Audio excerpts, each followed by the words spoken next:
Good morning, California exporters. We will be starting the webinar in just 3 minutes time. Just waiting for everyone to click on and register. So hold on to your screens.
Good morning, California exporters. Welcome to our webinar on the California Online Global Program. We are really delighted to be here today to talk you through how to grow sales, brand, business online globally. So using online tools to help exporters. So before we get started, and just while the last people are logging on, I'm just going to go through a quick number of little housekeeping issues first. So, housekeeping. Just to say that this webinar is part of a series of webinars. We've had nearly 4 years of webinars dedicated to exporters. You can download previous webinars and scroll through. There's a lot of material that might be helpful for you. This current webinar will be about 45 minutes long.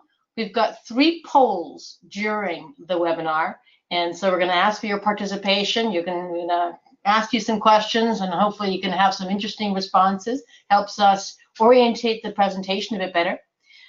We do really encourage you as well to drop any questions that you might have during the webinar. Just put them in the chat box there at the end on the right-hand side of your screen. And we'll get back to those questions at the end of the webinar. So we'll have a live Q&A at the end of the webinar. Also, there are handouts, and we'll get onto these a bit later, but these are things that you can drag off your screen. And we thought they'd be useful top tips, really, and helpful assets for you as exporters. Finally, at the end of this presentation, there is a very, very, very short survey. We would really like you to fill out that survey. There's just about 5 questions, that's all. Yes and no questions. It helps us orientate the webinar, make sure that we're doing what we're supposed to be doing, and gives us some indication of what help you want. So there you go. Finally, we will be sending you all this handout, this slide deck, and a recording on Friday. So no need to take notes or anything else. You can just sit back, relax, enjoy the webinar, and hopefully you'll learn things, and hopefully will be useful to you. Please, as I said, drop in any questions. We look forward to the live Q&A at the end. So first, then, let's introduce ourselves. My name is Susanna Hardy. I'm the Chief Content Officer of a company called IBT Online. I'm actually sitting in London at the moment, but very happy to be talking to California. And I've been with the company for over 10 years, and my background really is in financial analysis and banking, but turned quite early on to the web. And with me today is Samantha Sofici. She's based in our US office, Samantha is an online business development manager. She knows the web extremely well and is really a fantastic resource for companies in the United States looking for online tools out of our US office. So just a quick word also then on IBT Online. We are a private company. We are a US company, although we also have an office in Europe. And we are 100% focused on providing online tools for exporters. So what does that actually mean? It means we build and manage corporate websites for SMEs, for small and mid-sized companies who want to go international. Those are multilingual sites. They are e-commerce enabled or not, however large or small the exporter wants it in pretty well any market in the world. So we've been doing this for a long time now, and I think we've got a fantastic team and track record of being able to help exporters drive forward their business. We are now really, really pleased to say that we run 18 US state programs, of which California is one, and we're rolling that out in California as of 2019. We're really proud to know that because it's a very, very innovative program, one of the most innovative programs for trade assistance that the USA has. So California is fantastic that you are on board on this, and we hope that California exporters really, really benefit and take advantage of the program and of the assistance possible. So with that in mind, I'm also going to introduce Jeff. Jeff is here and really fantastic that he's been able to organize and help us reach out to you all and talk about the California Online Global Program. So Jeff, if you're there, perhaps you could say the quick words about the California STEP and how California has trade assistance programs for exporters. Jeff? Okay, good morning. Yes, thank you very much, Susanna. Yes, we've been looking at the providing services for e-retailing and e-commerce since we started the STEP program back in 2011. I know many people who signed up are either previously STEP clients or hope to be new ones. And essentially, what we're trying to achieve is we're trying to work with small companies in California, help them get started in foreign markets or help them expand. And one of the things that we all know is one of the big challenges is out of sight, out of mind. Once we go on a trade mission, meet a lot of contacts, start to discuss some business. Once we leave and go back home, it's easy to forget about, everything that's going on overseas. Of course, if you're appointing a distributor, that's great. But again, I think that one of the challenges is remaining present in the minds and on the thoughts of the people that you're trying to do business with in the market, and utilizing digital technologies is one way to do that. So if you want to hit the next slide, Susanna, that'd be great.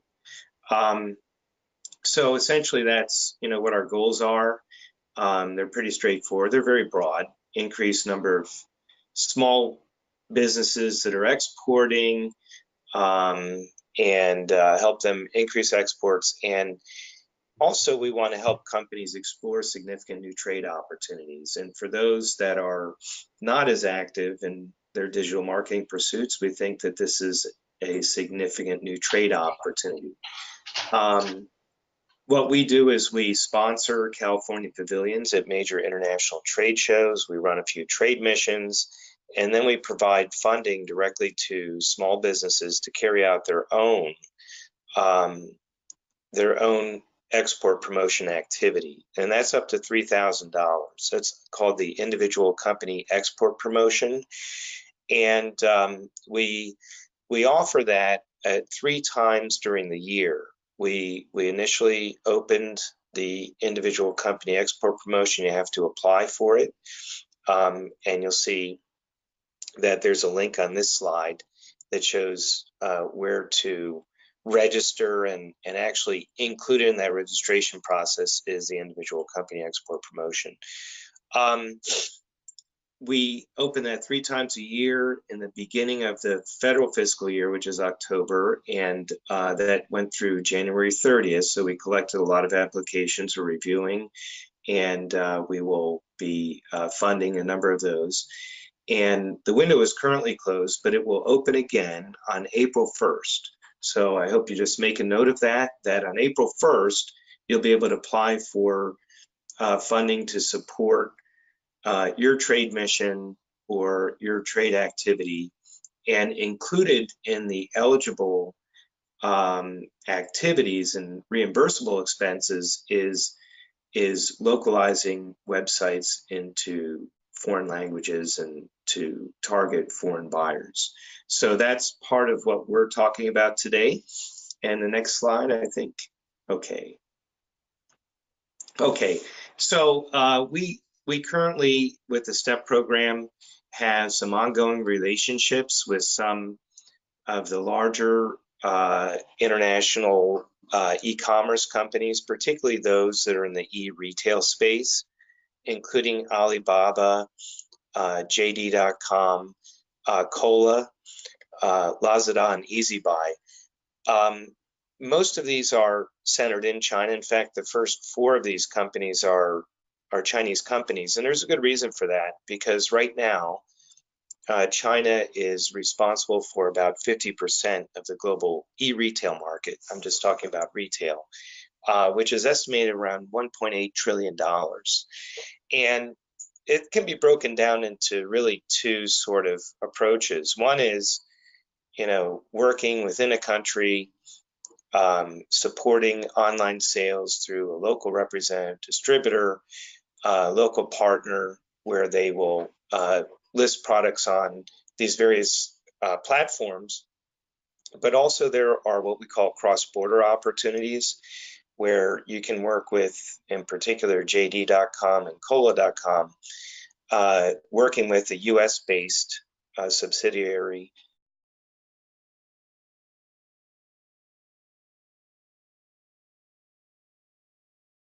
sell products directly to customers in China.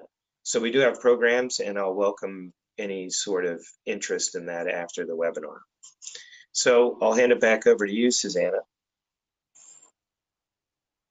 Thank you very much, Jeff. And if any of you have direct questions and things, there's Jeff's contact details as well, and check out the californiaexport.org. Really a lot of resources for you there too.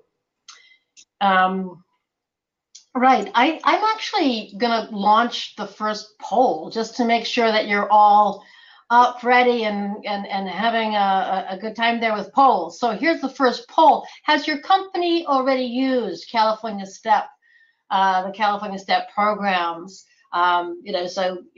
Yes, occasionally, you're thinking about it. Do you want more information about it? Just to say, about half of you have voted so far, and actually it's pretty evenly split between successfully over many years, and yes, occasionally, with a few people still really just thinking about it now. So that's fantastic. Thank you very much indeed. And last couple of people just clicking on some things there, but I guess you're all very well aware of the step, and that's great news for us.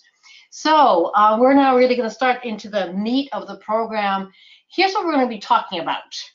I've divided up into sort of 3 sections to really try and say, okay, first of all, we're going to talk about the online world. What does it actually mean when we talk about online tools? And there we're going to address 2 issues. The first is really to ask, why do exporters need international websites? You know, why should you, based in California, have multilingual websites? Why bother? And the second is really to drill down and say, what are they? You know, what are these? What is a website localization? How do you localize a website? What does that actually mean? The second part really is going to just show you case studies. I thought it was the best way to show that in a short time period was to take examples and show you how exporters use multilingual websites, how they use localized websites. These are all exporters who are SMEs, they're small mid-cap companies. I've chosen only US companies as well. Hopefully you'll identify with some of them and say, oh, that's kind of like us. We could use this a website in the same way. And then the third part, I'm going to get also my colleague Samantha to talk a little bit about the California Online Global Program, how you could engage with it, what it means, the benefits, timelines, and so on. So starting off with the online world of opportunities, and the first point really is, well, the online world of opportunities, you're an exporter. And we were just really, you know, gladdened to see that California is really an amazing exporter. I had to actually Google how many countries are there in the world. There's, you know, California exports basically everywhere in the world. You know, there's a tiny little handful of countries that you don't export to, and obviously your close neighbors, Mexico and Canada, are the leaders, but China's right up there, and that's interesting given what Jeff was saying there about the e-commerce platforms that they have worked with, but also Japan, South Korea, Taiwan. So very oriented towards the Pacific, but going further down from that, an awful lot happens also into Europe. So you really are a global exporter, California. So well done you. And I guess if you've ever talked to US commercial services, this is something that they repeat really often. You know, 70% of the world's purchasing power is outside the USA. You know, so if you are, it's a reason to export basically. If you know, why deprive yourself of 70% of the world's purchasing power? So if you export, you can then get on those tracks of that greater market, that greater side. The same applies online. The same statistics apply for the online world. So if you think that your world is dominated by your smartphone, your iPad, your computer, and the time you spend online, well, guess what? The rest of the world is online too. And for many countries, for many users, they actually even spend longer times than you do in the States. So this is just an overall picture of the world. So 7.5 billion of us on the planet, of which 4 billion as of 2018, it's now gone up quite a bit as well. January 2018, 4 billion are internet users, and that means very regular internet users. That doesn't just mean someone who goes on every now and then. These are regular internet users, of which 3 billion are active social media. So there you have some big cap numbers, and that corresponds again to those numbers about the size of the market potential that you can log into. It's interesting as well to show just how much, if you drill down in terms of internet use, you know, how much is being done on through mobile phones, how much is being done through you know, old style computers and so on. So again, all these numbers are just at the global level, but drilling down country by country, it's really worth looking at some of the details when you plan an online strategy. You know, it's no good going online with a website that is not mobile enabled if you're targeting Hong Kong or South Korea or China. where over 80% of the population accesses the web via their mobile phone. So those are some of the big statistics. The last one that I want to share with you really is this one. And I find it interesting because we think the web is sort of, it's so ubiquitous and it's so permeating to every aspect of our life that surely it can't grow anymore. It is. And the number of people still going on the web is, growing by the millions per day. I find the number of double-digit growth in active social media users also really fascinating. I mean, social media in many ways is, in some markets, taking over from search engines even. So people will go on their WhatsApp group rather than go onto Google sometimes just for finding things. They'll ask their colleagues, they'll ask their friends and family for recommendations rather than going on to a search engine. So that's some of the big trends. And if these things interest you, we can definitely drill down further, or we're happy to discuss further on that. What does it all mean? Well, from our point of view, what it really means is this paradigm shift of how businesses have to operate today. And in today's world, it is very much client-centric, customer-centric. The internet has basically empowered the customer to have this bird's eye view and to connect via other customers through social media, to have a look at the company, to have a look at competitors, to compare things easily. All of this means that the company's task, if you're certainly in marketing, your task, your job, is to try and influence some of those arrows that are going from customer to customer in a favorable way. So to say to some of those arrows, hey, what about us? Try and influence them, try and make yourself stick out more so that your customers are talking about you and that they're talking about you in a favorable way. So that's sort of, the why exporters need international websites. Let's talk also about what we mean by the how. What is but if we look first of, here we go, why exporters need websites. It's because the world is online. So the localized websites allow you to get found. It allows you to deal with that paradigm shift and to be found online. If you have a localized website, it allows you to be understood and it allows you to do business online. So for us, it is really the best sales tool, certainly, that a small mid-cap company can use. And with that, I'm going to launch my second poll, which is really to ask, do you already have localized websites for your export markets? Do you have localized websites? Do you have them for all of your main export markets, for just a few of them? Are you thinking about it? Do you use them for all your export markets? About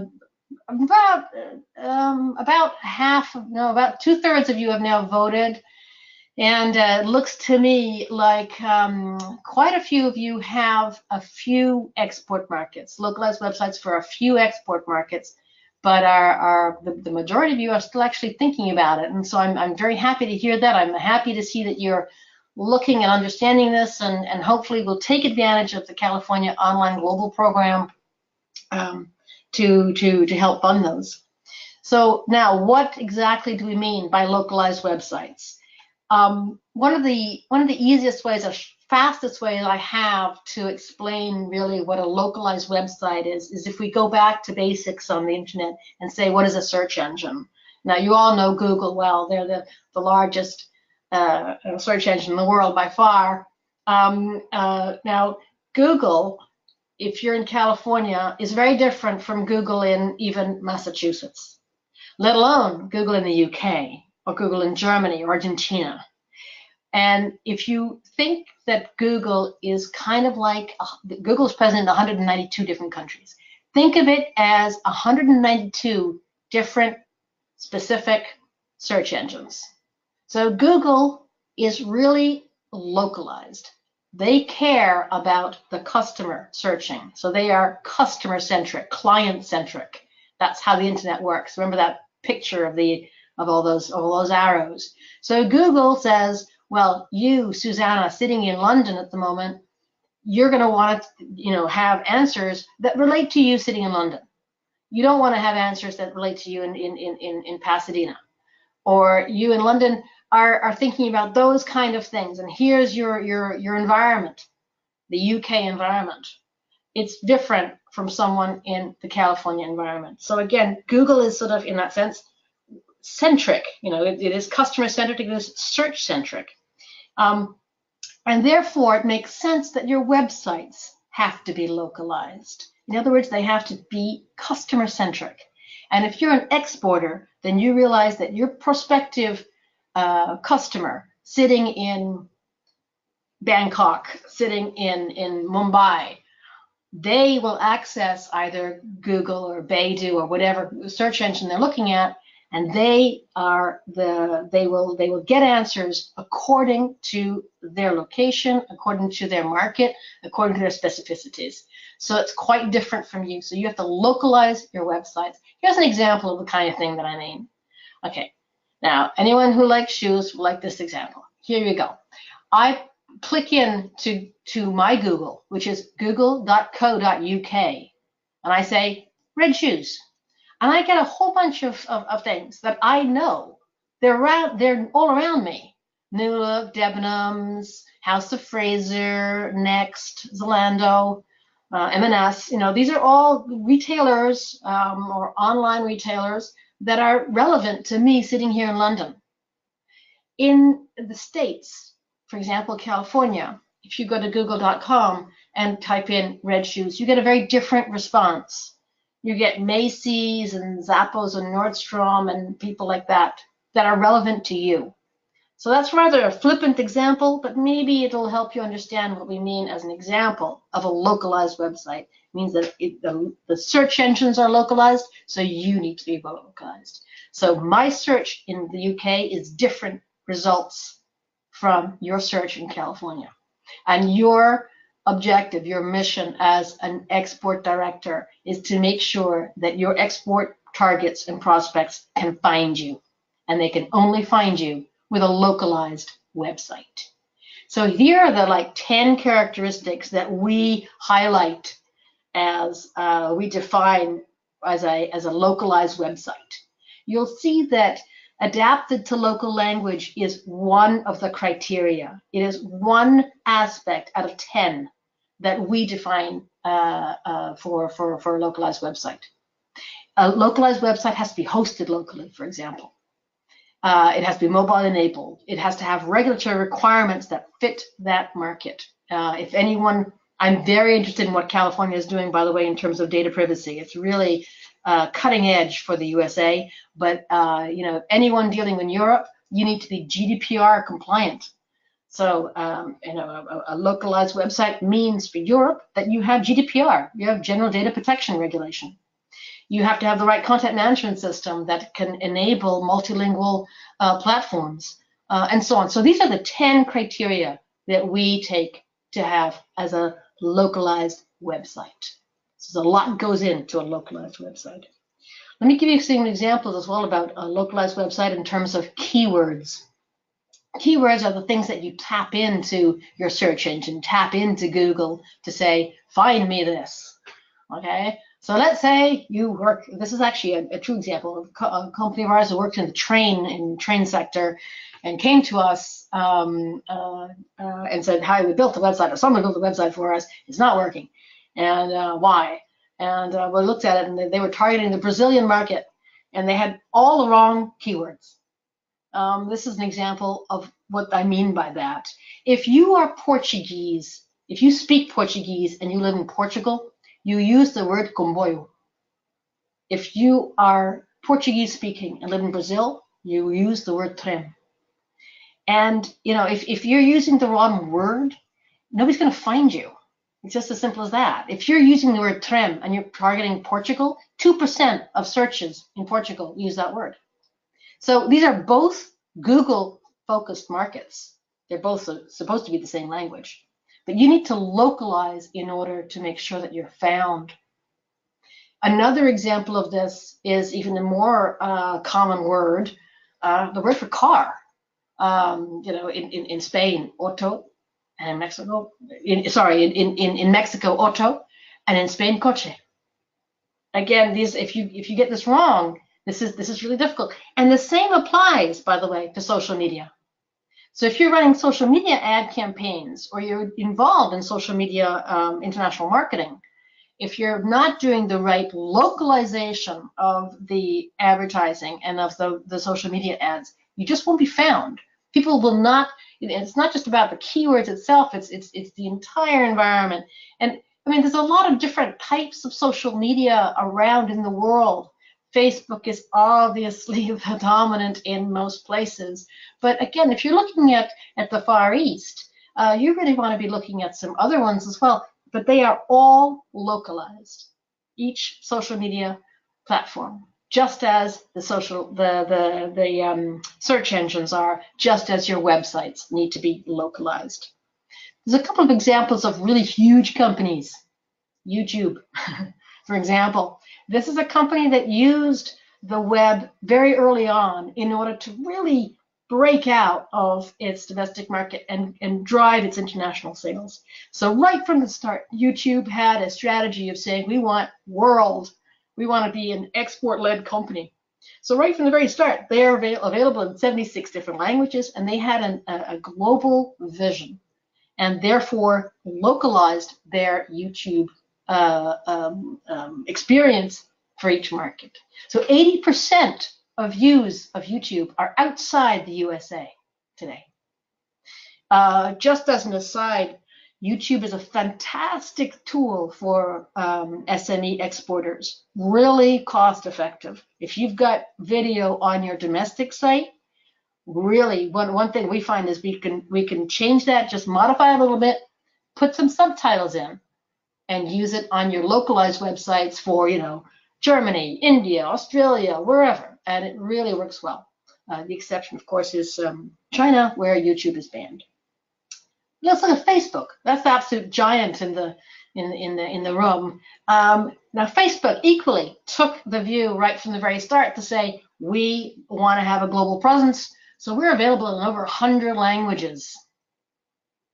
So Facebook again is very different. Facebook in the UK than it is in the US, and it really caters to the local market. So this is again just sort of saying these platforms are all localized. Therefore, your company and your social media has to be localized.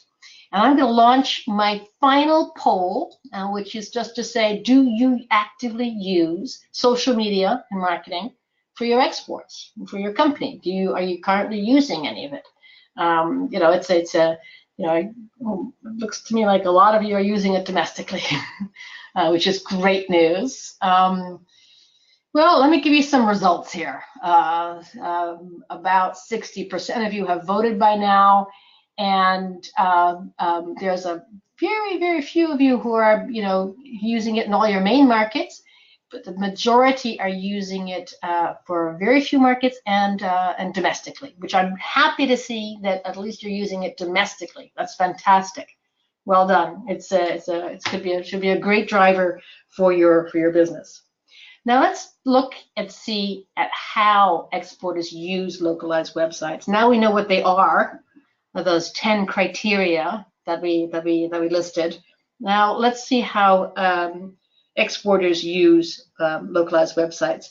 The big one that we watch a lot, of course, is the huge companies like Apple. Apple, right from the start, again, similar to some of those social media platforms, said we want a global presence. In other words, we need to have localized websites everywhere. Apple has over 132 international websites. That's just for Apple. There's other ones for iPhones and iPads and so on. So it really has taken on a global, localized aspect to it. But in our view, the internet has matured, costs are down, there are better tools now, and we think that it's not just for big companies anymore. In our view, SMEs can now harness these tools and drive their business to make sure that their exports are increasing. So for us, it's really the best tool to get found and to be understood, and therefore do business internationally.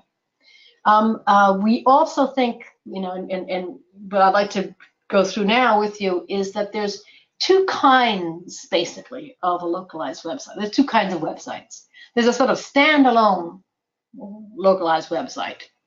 That's it acts almost like an online brochure, but it helps you get found and be understood.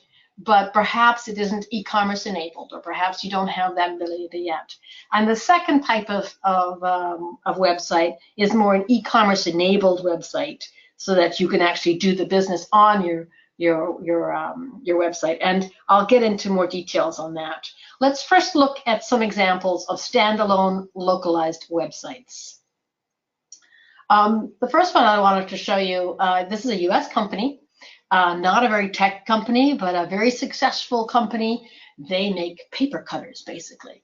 And what's interesting for them is that they have a lot of verticals. Every single market, they supply schools, they supply governments, they supply food processors, florists, all kinds of different verticals. So they could have several distributors in one market. And one of their challenges, they really had 2 or 3 different challenges. One is that there's no brand recognition in this business. So they need to make sure that they are front of mind for people on a regular basis. They need to, as Jeff was saying earlier, you got to remind people that you exist. So they wanted to have a website which allows a sort of a regular turnover of, yes, we're still here, and pops up every now and then with some new information about wrapping flower bouquets or whatever it is to their potential customers. The second ambition of the website is to make sure that it finds and engages distributors, and that it helps their existing distributors, so that this tool has to be able to be used by their local distributors to say, this is, buy the product, here's some examples of the product. And at the same time, the website can also search out new distributors. And the third aspect, which I think might resonate with some of you who use a lot of distributors, the company was concerned to make sure that they had some kind of window on the end client. With the distributor in a foreign market, an export market, very often you don't know who your end client is. And that can be frustrating in the long term. So they said, okay, we're going to build a website. It's not e-commerce enabled, in fact, but what we have done is all the distributors have to put their orders through this website, and we have access, and then we can create a database of our end clients over time, and build our reputation, build a brand. And they started off with just a couple of their websites in Europe, 2 of their biggest markets, but they now have a long list of websites which they have across the world, and it's been doing great business for them. They're very happy with it. On our website, if any of these interest you, or you want to hear other case studies, please go to our website, IBT Online, IBT.onl, and there's a client testimonials. Like, you click the testimonial and you'll see Ann Kirkwood, the CEO of Pullman Products, talking about localized websites and what it means for her and the journey that she went through. So please, I would encourage you to do that if that's of interest. The next company I wanted to highlight is called Avionics Support Group. They're a very tech company, difficult to understand, very high engineering company. They work with agents in these markets. The agents can be fantastic salesmen. They're not always the most techy. They don't always understand the full product. So one of the objectives of the website was to enable and to give the distributors a sound product which would help them explain the products to the potential buyers. And again, I would really encourage you to listen to the testimonial itself. It was a real eye-opener for this company. They started off with a China website and a Mexico website, and they just had they were amazed at the success with it. It was really a fantastic journey for them. It allowed their agents to really go in with a lot more confidence into the prospective buyer's meeting and engage with that potential buyer. It also, again, for any of you that are interested in large markets like China, it allowed the company to reassure those markets that they had a long-term commitment to China market. If you're Chinese, you expect, you're a big market, you expect to see things in Chinese. If you're German, you expect to see a German website. That's just as simple as it is. So I've actually put 2 screenshots of their website because they ended up redoing their US website. That was a real pleasure just to redo their US website as well as their international ones. Now let's look at some e-commerce enabled ones very quickly.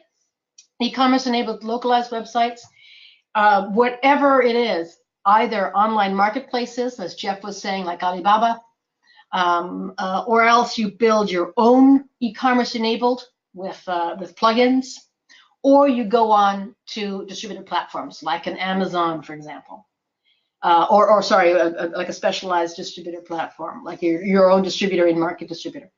In each case, if you have your own website, it allows you to bypass a lot of the difficulties of that you encounter with e-commerce platforms.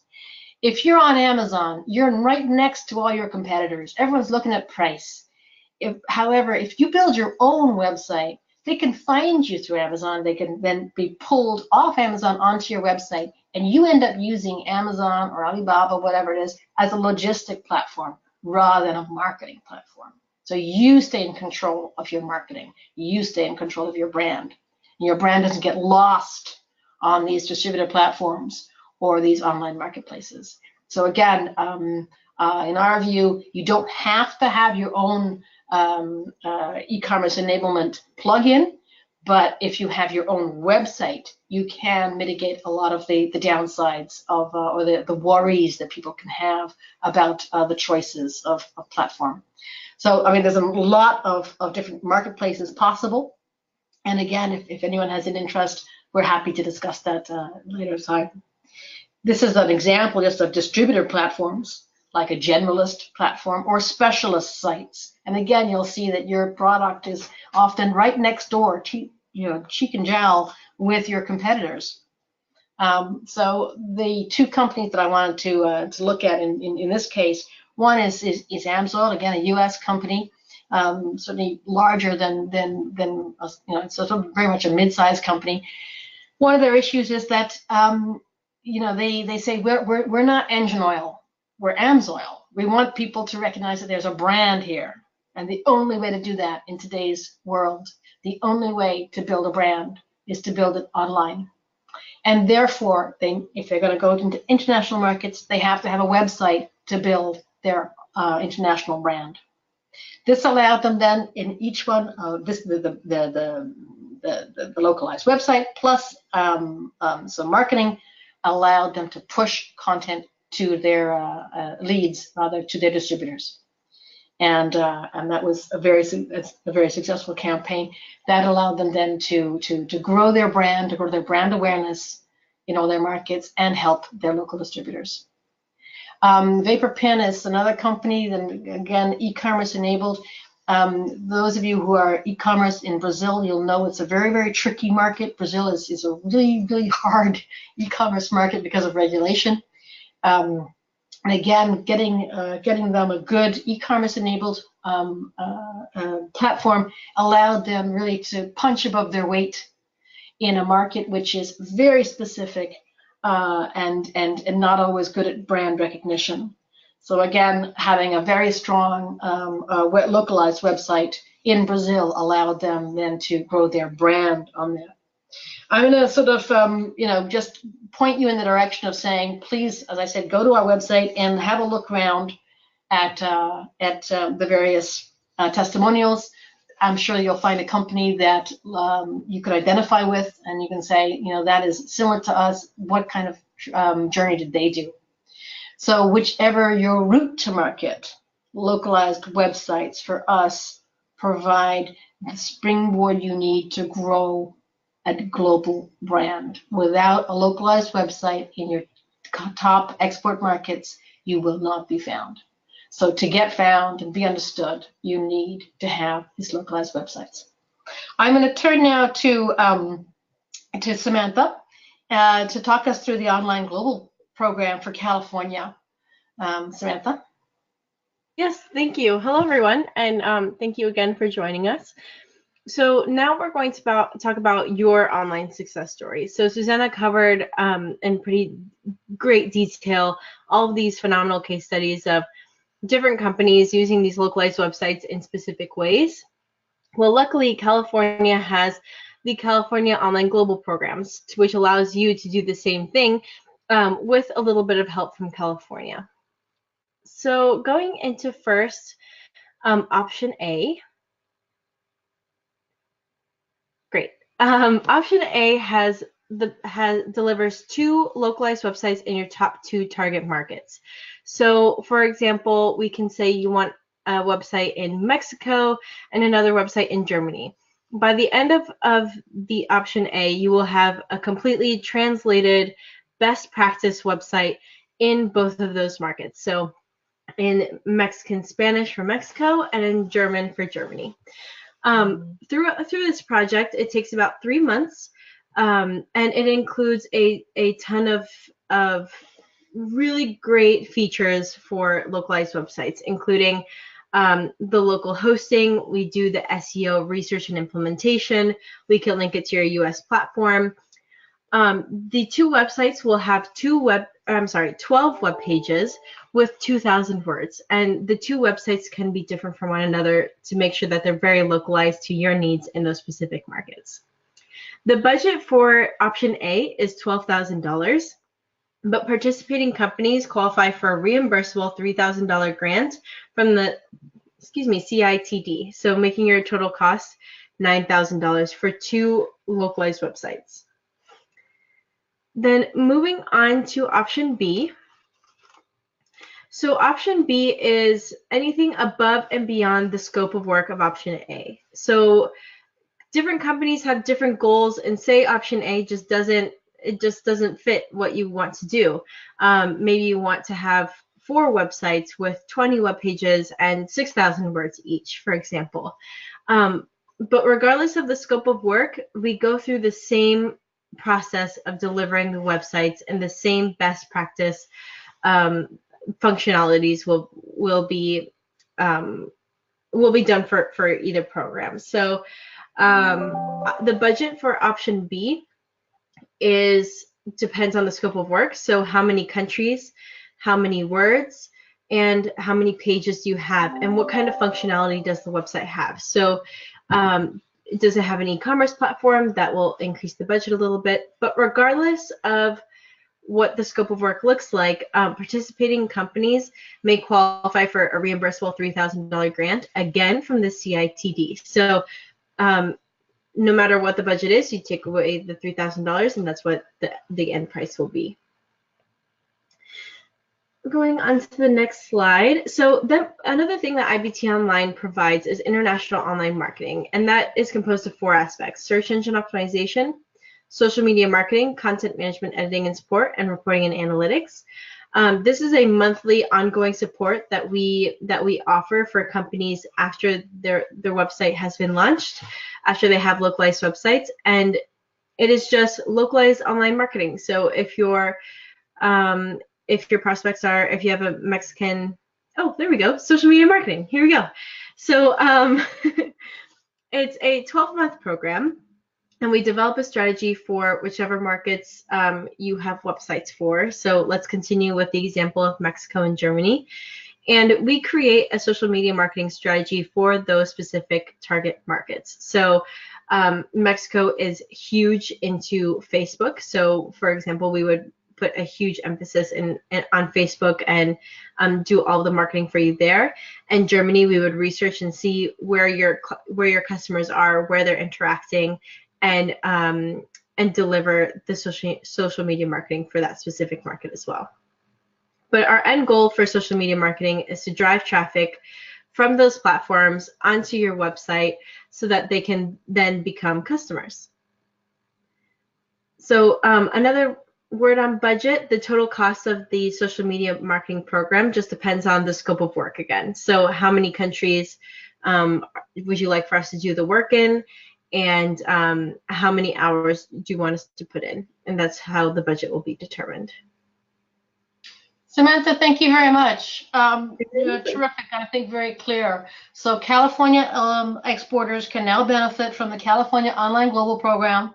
Option A, 2 localized websites in any markets that you choose. Or option B, really something that you want to customize that fits your needs again. And you're getting support from Jeff from the STEP program, which is fantastic.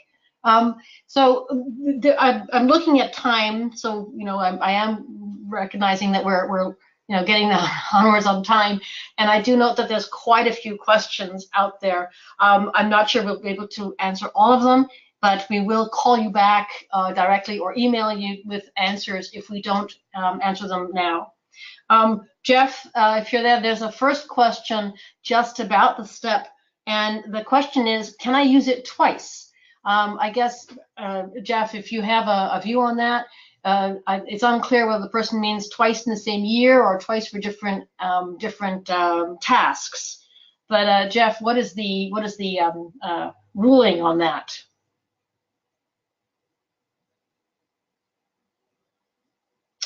Oh, we might not have Jeff here. Well, maybe not.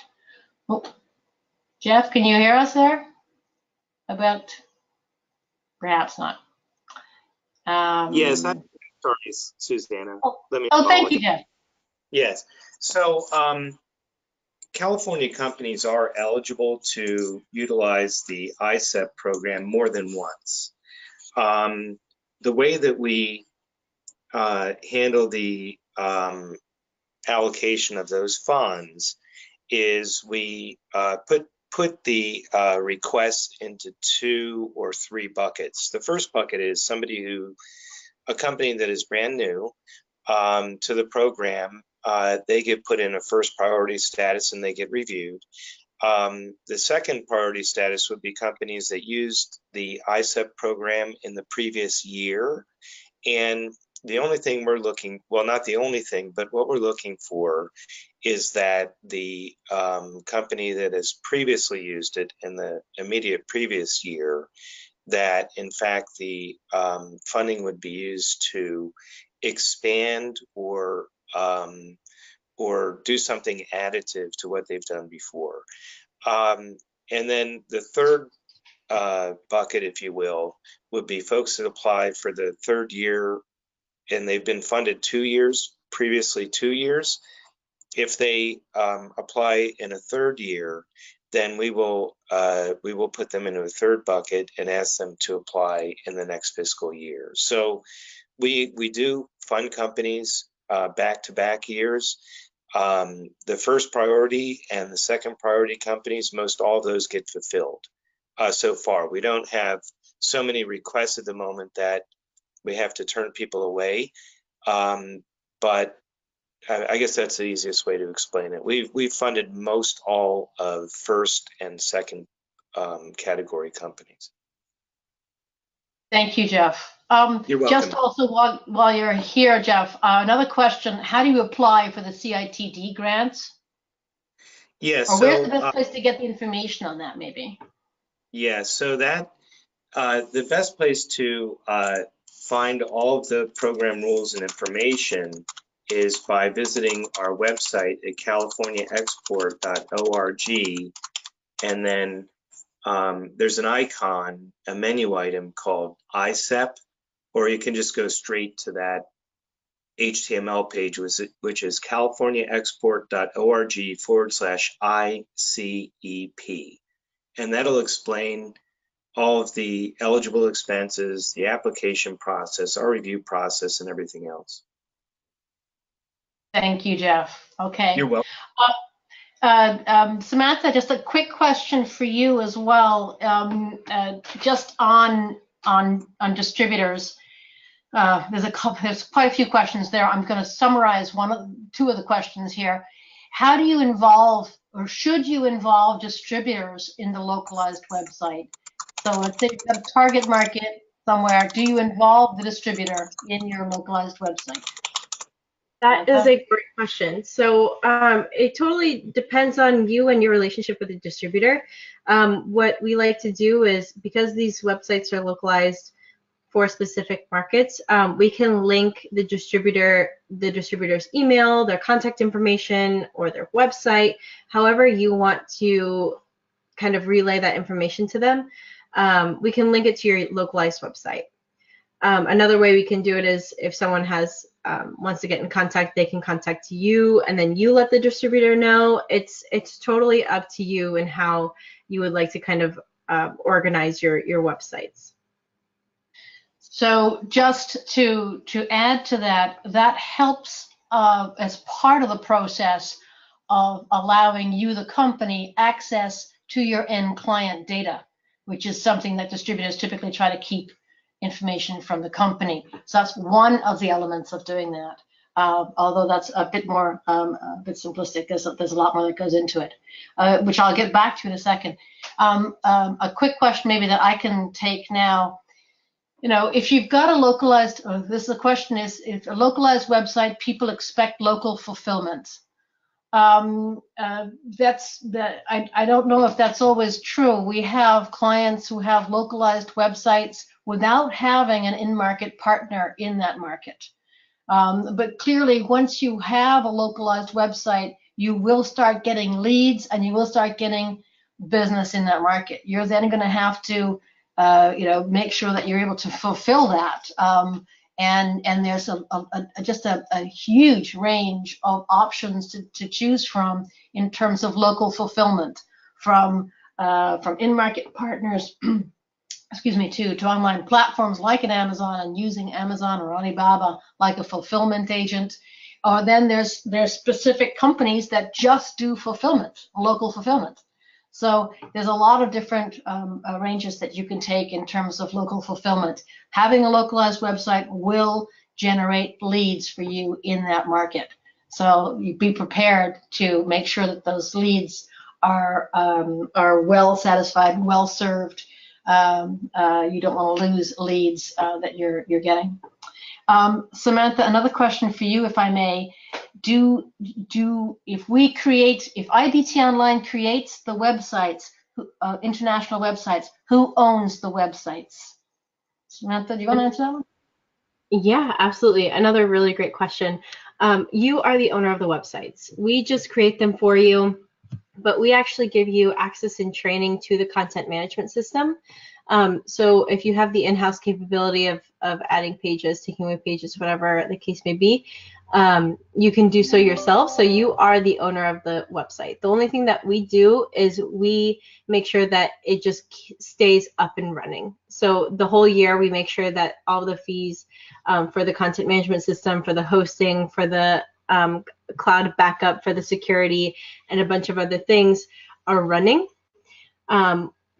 Once the year is up from the commencement date, you have the option to renew with us. If you decide not to renew with us, we take down the websites and we give you a file with all the content that was on the website. If you decide to renew with us, then great. The websites will continue to stay live and stay functioning, and with everything running in the background. Perfect. Thank you, Samantha. Just a quick question that I'm going to take is being asked as well. Do you do any training? And we're really we build and manage websites. We don't actually train people in that sense. But any website that we create, we have, and certainly in your option A for your California Online Global Program, involves also an aspect of training. So we do take the time to walk you through the system, how it works, and we're always there.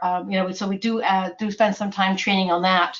And throughout the year that we are engaged with you for that website, as Samantha was saying, for that first year, we expect to have calls from you saying, hey, can I do this? Or what's happened here? Or can I enlarge this? Or can I do this?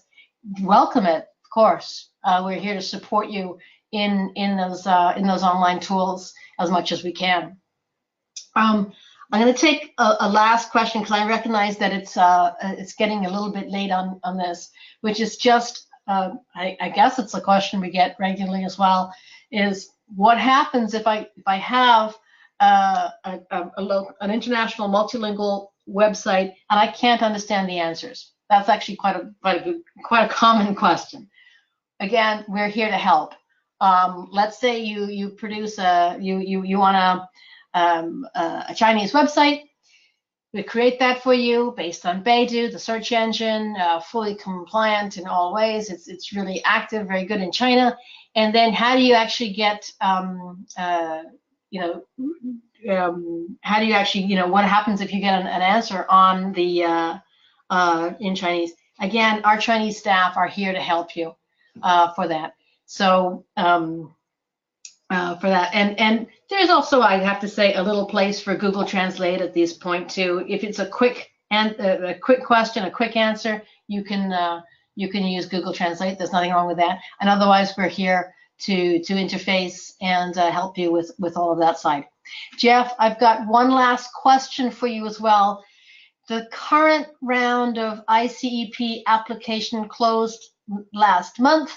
The next round won't start until July 31st. Can we start to work on the websites now, or do we need to wait? Jeff? Okay, that's a great question. The next round for Steph is covering, hold on just a moment, please. Let me just make sure I posted the information correctly.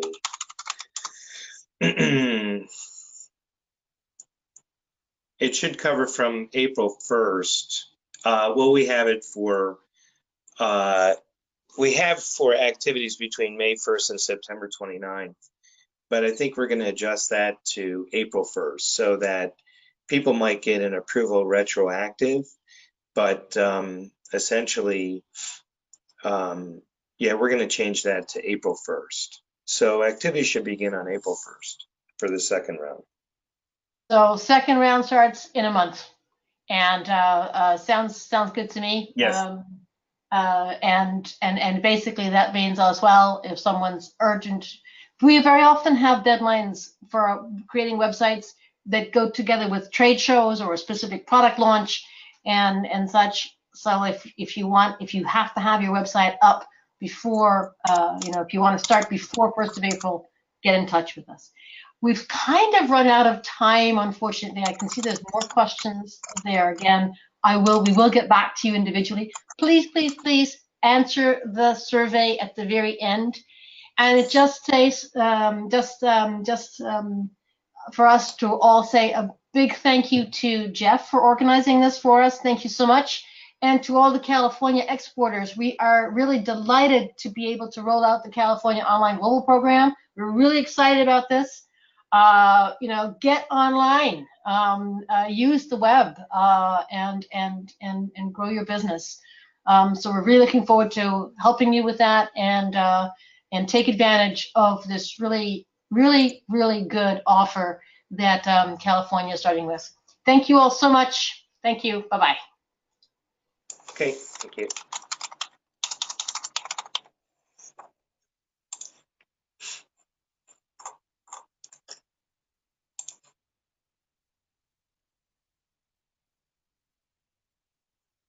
Okay.